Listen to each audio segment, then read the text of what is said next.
જા ભાઈ જમવાનું આવી જશે મારા પ્રસાદી જો શીરો બનાવ્યો છે દાળ છે અને આવી ભાત તો આ બધો બેજે અમે ખાવા માટે હોય કોને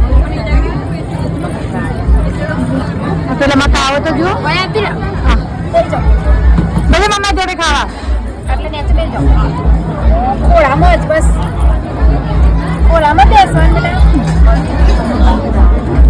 ચલો ભાઈ હવે મસ્ત મજાનું જમી લે થાકી જાઓ અને એમાં જાનકી ભાઈ હજી ડીજેમ ગાવા જઈશે એને હરક માતો નહીં હજી એટલે અમે લોકો બે જશે ખાવા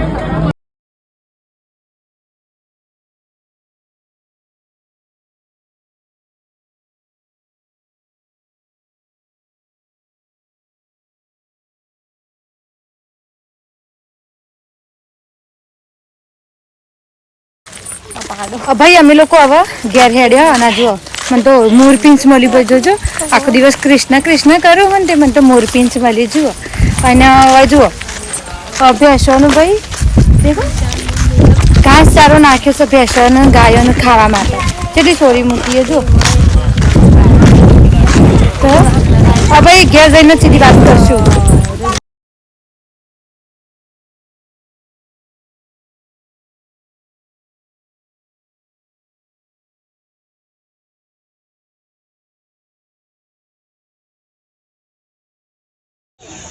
ભાઈ હું રીલ બનાવવા આવી હતી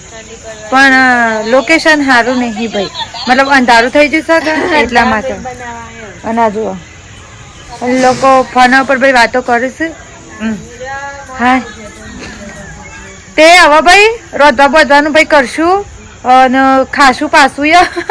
મારે તો ભાઈ ખાવું નહીં કારણ કે મારી તબિયત ભાઈ હમણાંથી થોડી મને વીક લાગે છે એટલા માટે અને જો